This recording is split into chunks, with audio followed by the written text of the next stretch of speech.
തീവ്രവാദ പ്രവർത്തനങ്ങളിൽ ഏർപ്പെടുന്നവർ ജാഗ്രതയെ. നമ്മുടെ അജിത് ഡോവൽ സാറ് കഴിഞ്ഞ 2 ദിവസമായിട്ട് തിരുവനന്തപുരത്തുണ്ടായിരുന്നേ. ജനുവരി 22, 23 തോന്നുന്നു. അദ്ദേഹം PSLV ആയിട്ട് ബന്ധപ്പെട്ട അട്ടിമറിയാണോ എന്നൊക്കെ അറിയാൻ വേണ്ടിയിട്ടാണ് തിരുവനന്തപുരത്ത് വന്നതെന്നൊക്കെയാണ് വെപ്പ്. നമുക്കറിയത്തില്ല കേട്ടോ. അപ്പോൾ തീവ്രവാദ പ്രവർത്തനത്തിൽ ആരെങ്കിലും ഏർപ്പെടുന്നുണ്ടെങ്കിൽ ഒന്ന് സൂക്ഷിച്ചോളൂ. നാളെ നിങ്ങളുടെ സ്ഥാപനത്തിൽ ജോലി ചെയ്യുന്ന വല്ല പൊറോട്ടക്കാരനോ ചായ അടിക്കാരനോ പെട്ടെന്നൊരു സുപ്രഭാതത്തിൽ നിങ്ങളോട് പറയും, വാ വാല വന്ന് വണ്ടിയെ കയറൂ എന്ന് പറയും. ആരടാ എന്നോട് വണ്ടിയെ കയറാൻ പറയാൻ? അതൊക്കെ ഉണ്ട് പൊന്നു മോനെ, എന്തേ ഒരു വണ്ടി വരുന്ന കണ്ടോ? അയ്യോ പോലീസ്! അതെന്റെ വണ്ടിയാ സാറ്, പോലീസാ?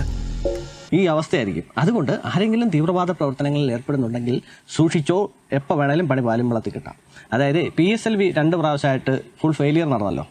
ഒന്ന് 2025 മെയ്യിലും പിന്നെ അതിനുശേഷം 2026 ജനുവരിയിലും ഫുൾ ഫെയിലിയർ ആയിരുന്നു. അപ്പോൾ ആദ്യത്തെ ഫെയിലിയറിൽ ഒരു സാറ്റലൈറ്റ് പോയി. രണ്ടാമത്തെ ഫെയിലിയറിൽ 16ഓളം സാറ്റലൈറ്റുകളാണ് നമുക്ക് നഷ്ടമായത്.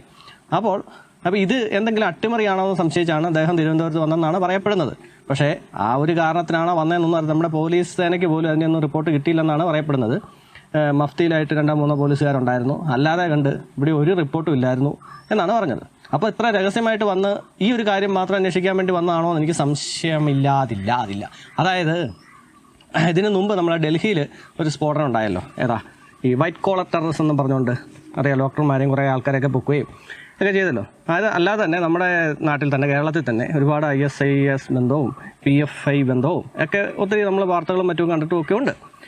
അപ്പോൾ ഇദ്ദേഹം ഇപ്പോൾ കേരളത്തിൽ വന്ന് കറങ്ങിയത് എന്ത് കാര്യത്തിനാണെന്ന് നമ്മളൊന്ന് ചിന്തിക്കുമ്പോഴത്തേക്ക് അങ്ങനെയുള്ള കാര്യത്തിനായിരുന്നു കുറച്ചും കൂടെ നല്ലതായിരുന്നേ.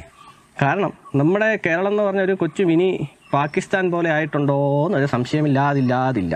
ഞാനിങ്ങനെ മനസ്സുകൊണ്ട് ആഗ്രഹിക്കുമായിരുന്നു, ഈ അജിത് ഡോവൽ കേരളത്തിൽ വന്നത് തീവ്രവാദ പ്രവർത്തനമായിട്ട് ബന്ധപ്പെട്ട കാര്യങ്ങളൊക്കെ അന്വേഷിക്കാൻ വേണ്ടിയിട്ടൊക്കെ ആയിരുന്നെങ്കിലേ എന്ത് രസമായിരുന്നല്ലേ. നമുക്കിതൊക്കെ കാണുമ്പോൾ ഒരു രസമല്ലേ. കുറേ ആൾക്കാരെ ഇതുപോലെ പൊറോട്ട അടിക്കാരായിട്ടും ചായ അടിക്കാരായിട്ടൊക്കെ നിന്നിട്ട് കുറേ അമ്മമാരെയൊക്കെ ഇങ്ങനെ തൂക്കി എടുത്തുകൊണ്ട് പോകുന്ന കാണുമ്പോഴേ ഒരു രസമല്ലേ. അങ്ങനെ ആയിരുന്നെങ്കിൽ അല്ലേ, ശരിക്കും പറഞ്ഞാൽ ഈ സോഷ്യൽ മീഡിയ വഴിയെ ശരിക്കും ഒന്ന് വല വീശിക്കഴിഞ്ഞാൽ കുറേ എണ്ണത്തിനെ പൊക്കാൻ പറ്റുമെന്നാണ് ഞാൻ ആലോചിക്കുന്നത്.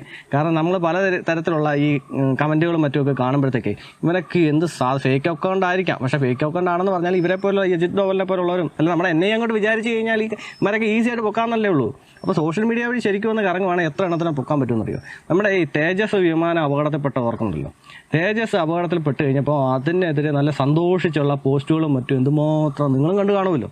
അപ്പോൾ ഒന്ന് ആലോചിച്ച് നോക്കി, നമ്മുടെ കേരളത്തിൽ ഈ തീവ്രവാദത്തെ സപ്പോർട്ട് ചെയ്യുന്ന അല്ലെങ്കിൽ നമ്മുടെ നാടിൻ്റെ നാശം ആഗ്രഹിക്കുന്ന എത്ര പേരുണ്ടെന്ന്.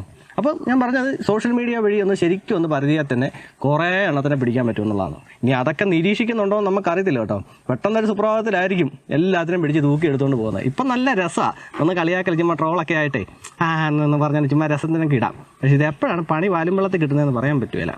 ഇത് പണ്ടത്തെ പോലത്തെ ഊള ഗവൺമെൻറ് ഒന്നും അല്ലല്ലോ ഇവിടെ ഭരിക്കുന്നത്. നല്ല നട്ടലുള്ള ഗവൺമെൻറ്റാണ് എതിർത്തിരിക്കുന്നത്, മനസ്സിലായോ. എപ്പോൾ വേണേലും പണി കിട്ടാം. അപ്പോൾ ചിരിച്ചോ, നന്നായിട്ട് ചിരിച്ചോ കേട്ടോ.